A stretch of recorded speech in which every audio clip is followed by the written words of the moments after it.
lot of people, entrepreneurs in general, is like that a lot of them struggle with the how, right? How to execute. For you, where does your discernment come from? Because I would say you're pretty sharp.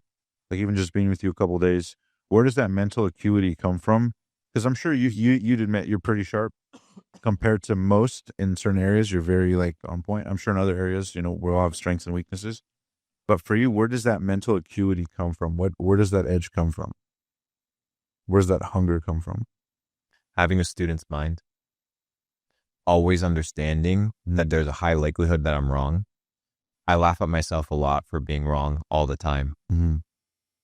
I had to humble myself and accept the fact that my life being shit was because my mindset and the information that I had were garbage. Mm. And most people want to solve the problems in their life with the same information that gave them the problems. So it's practical. Feed yourself different thoughts. Put yourself in different rooms. Read different books. Listen to different music. You have to feed yourself different things. Hunger, right? Do you hunger for things? Or people have cravings. If you never started eating candy, you would never crave for it. You only crave for something that you've been able to build a habit, or that you've been able to indulge in, or that you've been able to build some sort of pattern around. Yeah, neural reference, yeah. People go to the gym for years on end. They don't go to the gym for 4 days. They freak out, right? It looks like they're insane. They need to go to the gym. They need to de-stress. They need to work out because they've created those positive patterns. We are creatures of patterns. We are creatures that are very much oriented by our emotions, and we're guided by the things that we want to do. And we try to shun away from the things that we don't want to do. So what we need to do is just change the things that we enjoy. And you change those things by exposing yourself to positive environments, by exposing yourself to quality food, to people that are positive. If you're hanging out around negative crowds, how do you expect to have a good mindset? It can't happen because you haven't created the necessary groundwork for the seed to flourish. So you curate as much of every environment as humanly possible. The how is very simple. Choose what information you're feeding to yourself. Information isn't just through the ears, and it's not just reading. Information can be the people that you hang out with, the food that you eat, the thoughts that you have. All of these things is information that is dictating how you operate. And if you don't control these things and put them towards positivity, aka your ability to have an edge towards a better life as opposed to an edge towards a worse life, that's all it is. It's positioning, it's framing, and it's understanding that what you have to do in life is ride the wave of success. Ride the wave, don't fight the current. Yeah. Yes, you ride the wave, but you can only catch it if you position yourself the correct way, and you position yourself through intent. By being prepared. Yeah. Was fitness always an integral role for you once you made the shift? I know you said you were overweight, and then mobility. Mobility is, I think, that was the biggest thing for me. I don't think the gym was the big solution for me. It was feeling flexible in my own body, the ability to touch my toes, the ability to, be flexible, the ability to run. And the more you grow, the more you become sedentary and you adapt to a lifestyle that is slow. That's why I love to travel. It's all about fast speed, mobility, quick. And it also probably feeds the creativity with decision making. Sure, you have so much going on that you almost need to like solve this business problem in Argentina. You know what I mean? Or think through this thing in Brazil, or like, I get the subtlety of that, but also the nuance of it. I guess for me, it's like the fact that you're doing it so frequently, I wonder how you sustain it. You know what I mean? Yeah. I mean, you sustain it by having healthy lifestyle. You're never going to see me go out and party at a club. Rare if at all. I have to be forced to go. You never see me drink alcohol. You're rarely, if at all, maybe by misfortune, eat high fructose corn syrup or processed sugars, carbs at night, seed oils, all these things that are intentionally designed to hold you down and harm you, I stay away from. So I try to optimize. You'd be surprised. You see somebody like Cristiano Ronaldo, now at 40 years of age, shredded, competing with people that are half his age, strong, ripped. Consistency, good habits, good patterns, staying away from drugs, staying away from alcohol, staying away from bad things. you can actually have a lot more stamina and momentum than you think. Mm-hmm. Do you think for you there's like ways you enhance it? I don't know about Adderall or tea. I already know you obviously probably don't do those things, but for you, is there any things you tried or any things you do to supplement your focus day to day or your energy day to day? I think it all starts once again Yeah, with how you go to sleep. right. Your day only starts in accordance to how you finish it. So if it's shitty, cupcakes at night, donuts, coffee at 2 in the morning, you're not going to wake up well. It's fine. If that's what you want to do, that's okay. So your day first starts with preparation, how you prepare yourself the night before. When you wake up, what is the most important thing to do? Oxygenate the brain, clean up, hydrate, move, Systems, yeah. everything. 15-minute walk in the morning, chlorophyll, salt water, hydrate properly, clean, out the door, get some sun. Mhm. Doesn't take you 2 hours, but what it does is it creates space. It Mhm. creates my ability to move. It gives me my nutrition. It gives me my sun. Then I can go back and I begin to work. It's not very long. It takes me about 30, 40 minutes. I'm very fast. I'm very efficient, but I get to do things that I enjoy. And I create these small little habits that create kind of a structure in my life, even if there's chaos. I'll go on a walk any city that I'm in. Yeah. I can stretch for 15 minutes anywhere that I go. You saw me here in the back. We shipped in spring water. So I drink my spring water in the morning. So my routine is very simple. It's something I can sustain. A lot of people become overly ambitious Yeah. and they add 19 things to their to-do list. I'm going to master this year. It's like, but you haven't mastered the basics. Mhm. I'm still mastering the basics, bro. So like we hear a lot about your strengths. Like what are the things you actually struggle with? Because a lot of people see you give advice and have answers. What are the things that you find yourself kind of present day struggling with, dealing with, wrestling with? There's a couple things. The first thing is training people. Patience is the ultimate trait of a leader. Your ability to sit down with your people and take your time to explain the mission that you're trying to accomplish. Most leaders, most CEOs, most business owners, they don't take the time because you're busy. You want people to solve your problems. But one of my biggest hurdles in business has been to sit down with my people and to train them the right way. Mm-hmm. Abraham Lincoln famously said that if I had 6 hours to chop down a tree, I would spend the first 5 sharpening the axe. So many companies have a terrible onboarding system to new hires. They don't train their people. They don't invest in their people. They don't care about them.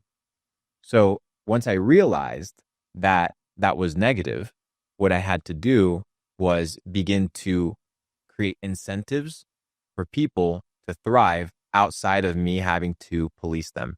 And this comes from creating a vision map for how people can grow and scale inside of the organization, something to look forward to. That's the first thing. The second thing is consistency. As a person that's dynamic, as a person that likes to create, the ability to hold onto one dream, one vision, one thought for an extended period of time becomes challenging. There's different types of entrepreneurs. There's entrepreneurs that thrive at launching companies, other entrepreneurs that are good at operating companies or scaling companies, exiting companies. Different people have different skills. I'm really good at launches. I'm really good at hype. I'm really good at marketing. I'm really good at build up. But you need operators to sustain the business long term, the day-to-day operations. Correct. But you can't do it out of a place that is not natural to you. So I was doing a lot of the operations in my company for a lot of 2023. 2024, I realized that I needed to bring operators and people that maybe didn't do things like I wanted. They didn't do things as good as I wanted. Not as good as me, as good as I wanted, Mhm. but they were good enough Mhm. and I could trust them. And understanding that I just had to ship product. Yeah, that's hard, Ship especially when you're a products, quality controller. for sure. Because I interviewed John Paul DeJoria from Patron Tequila and Paul Mitchell Shampoo and Conditioner. This guy runs not one but two multi-billion-dollar companies. I asked him what's the biggest challenge, and he goes, he goes, Omar, the hardest thing is people. He goes, think about Walmart, right? Like they built this huge multi-billion-dollar company, and most of the employees there, not a lot of barriers to entry. You know what I mean? And so it's like, how do you build something massive that the average person can fulfill on? Because if it's so dependent on every person being at your level of quality or standard, you're going to lose your mind quality controlling, jump off a cliff, For sure. especially when you're as attention to detailed as yourself. So letting go of that control, that's kind of what you mean? Yeah, letting go of the control and allowing other people to do their job. And If that compromises the quality of the product at launch, you made a wrong hire. but that won't stop you from launching. Well, it depends. Is the mistake a $300,000 mistake, or is it a mistake that isn't as big as the salary that they're getting? It's all the opportunity cost. You know, I had an HR, but not an HR. I had a finance girl send $20,000 to a wrong crypto address, but she does a lot of great work throughout the year. So what, do I just terminate her because of 20 grand? But the ROI of her labor, the ROI of her efforts, and the trust that we have that she can move money, whatever, is bigger than the 20K. Plus the accountability. And it's the trust. Future, yeah. It's the trust. So you build into that trust, and you understand that people can learn skills. People can get better. But people can't learn how to be good people. Yeah. People can't learn how to be faithful and loyal. You find that, and then you train the rest. And then you're patient because people are still learning. So you hire for character. Yes, first. Why would I hire for anything else if business is like war, or if it's resembled like war? Oftentimes people read The Art of War by Sun Tzu, and a lot of these principles translate into business. Why would I have somebody that when shit gets tough, when the enemy is at the door, they just turn around and run? Or let alone, even worse, go and work or fight for the enemy? I've had that. I've had partners go and partner with the enemy. I've had employees go and work for competitors. Why? My inability to find people that were aligned to my mission, vision, and values. So integrity, loyalty is the key. And then from there, you can train everything else. Have you had any like major betrayals that like forced you to like level up or be even tighter on security, or For sure. how you evaluate human interaction? Yeah, for sure. Security threats, definitely. Yeah. Bad business partners. Yeah. All of it, bro. The natural of being a video game character. Dude. Playing the game. Okay, so when you talk about that, you talk about this concept called the law of gravitas. Can you talk about that for the audience who's never heard about the law of gravitas and being the video game character of self-mastery that you're now living in? So the law of gravitas dictates that a bigger form of mass, or a bigger form of energy, will bring into its orbit, or attract into its orbit, into its gravitational pull, smaller forms of energy, smaller forms of mass. That's why I like to concentrate the energy. I like to bring entrepreneurs together, employees together, because what can be accomplished, you know, in a very short period of time by yourself can be done in milliseconds with a group of people. What can take you as an individual years, when you concentrate the energy, right? You attract things unto yourself. So a lot of people working together, they have the ability to generate and attract unto themselves $1 billion business or opportunity, more so than somebody by themselves doing it.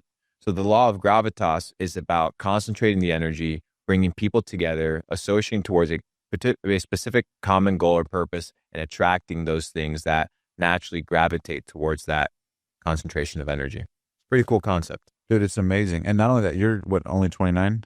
Yes. So you've done quite a bit in your 20s. My last question for you here is, as you look into the future of, you know, what you want to do in life and business with NFT and crypto, maybe you'll have a bonus question about NFT and crypto I have to ask. Let's do it. But what do you, when Luke Belmar is dead, gone, nothing but a pile of dust, what do you hope your body of work and business leaves behind? Just that people that I've interacted with had a good interaction.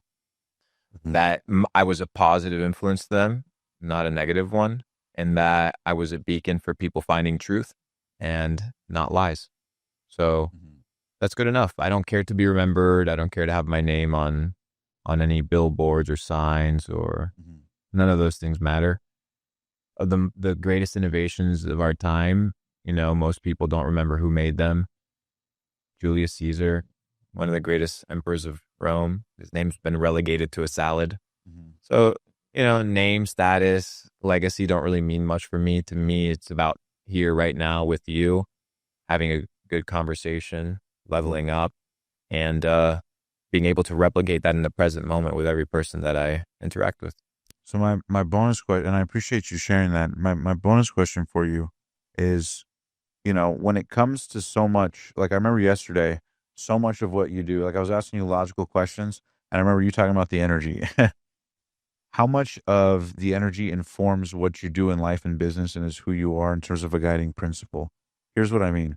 A lot of people, will probably look at what you've done and they look for logical answers, right? They hear these interesting, fascinating things about the brand or the business, but a lot of them struggle about the actual momentum, the umph. Sometimes in ascension, like in the position you're in, it's so far removed from maybe the masses who are still trying to get the leg up and maybe transform. So I know it's a loaded question, but I guess how much of it would you recommend people to get in an energy of receiving and downloading wisdom to make their life work? Because like I feel like it's probably not the type of thing that's disconnected from you doing well in one area of business or another, from also the mastery of what you eat and who you are and what you put in your mind. Does that make sense? Like, how much of it is energy, and on a practical level, how can people apply that to start making their life work? Yeah. Very loaded question, but I wanted to inform it because I know there's people out there that have logical questions about one part of it, but I feel like you have an answer for you that informs so many parts of it. Yes. Two things. One, how you do the small things is how you do the big things. Because the small things, just like the big things, showcase your character. They showcase your nature. They showcase who you are. Not who you are in front of others, who you are by yourself, in private, when the doors are closed. So having an understanding of how to improve that individual is important. Most people settle for average. Mm-hmm. They settle for bad decisions. They settle for self-sabotage. And a lot of it comes from, which is the second part, not listening to God. Mm-hmm. God is the answer to everything. He's the answer to a successful marriage, a successful business, a healthy body, a healthy mind. God is the answer to everything. When was the last time you asked God for financial advice? I know that sounds crazy to many people. When was the last time you asked God for advice in your marriage? Yeah, you ask God to heal certain parts of your life, but not everything. You ask him for advice in certain things, but you neglect them in other things. I want to listen to God. Mm-hmm. And that is the guiding principle that allows you to live in flow, because you live in a state of obedience. At least I try to. Mm-hmm. Not perfect, very far from it. But if you understand your nature and then you ask God to bless you, ask God to guide you, Mm-hmm. he will. Why would you fight the creator of the universe? So you don't get stuck. You feel like your connection with God keeps answers flowing to you. When I get stuck, it's because I'm usually doing something wrong. And so you just fix that behavior and you get unstuck. I ask God to show me what I need to fix, which is the truth. Mm-hmm. And if you obey the truth, your life improves. If you disobey the truth that God tells you, you will continue to suffer, because God is telling you the truth so that you can live a blessed life, not for you to live in suffering, because he loves you. And the objective is for you to live a good life. And a good life is based on his design, not on your design, not on how you want to live. There's rules to the game. You have to follow the rules of the game. And if you follow the rules of the game, you live a good life. If you don't follow the rules of the game, then the game plays against you. And that's why most people feel like they're not advancing in life, because they're not following God. They're following their own wisdom, their own desires, their own thoughts, their own ambitions. They've never even considered God in their life. Yet God is the one that's given them everything. And unless you give God everything and are willing to lay everything down to follow him, to love him, to work for him, then he's not going to bless you. And that's a promise. To that point, I heard something beautiful. It said, see what God sees. So much of the time we're so focused on our agenda and what we want and what we think and what we think ought be the case. We forget to see what God sees. And in the grander picture, it recontextualizes to be like, holy shit, maybe that needed to happen for XYZ reason, or maybe that needed to happen for me to, have clarity in this area or whatever. Yeah. And the question is, what does God see? Mm-hmm. God sees us and he loves us. Mm-hmm. So he tells us the truth. And we are supposed to act and do unto others as God has done unto us. So if God has loved us and God has forgiven us and God has shown us the truth, we do the same to others. Mm-hmm. That's what God sees. God sees us and he sees shortcomings. He sees failed humans. He sees sin nature. But then on top of all of that, he sees Jesus. So for you, it's all about heaven. This is game you're just playing for sport. This is the Matrix, bro. Yeah. That's why we're glitches in the Matrix. Good podcast, my friend. Oh, It's man. been a phenomenal I time. appreciate you, Luke. Thanks so much for being on, brother. I know you went all over the place, but I'm glad I had to make it happen. Hashtag undeniable in the comment section if you want to become an undeniable person, that when somebody looks at you, that they can see that you are who you say you are. It's the best way to live. My man. And where can people find you if they want to connect with you more? At Luke Belmar on all social media platforms, or interact with one of my videos, and then you'll be stuck in the algo forever. Perfect. And then final bonus question. What's your NFT meme coin predictions for 2025?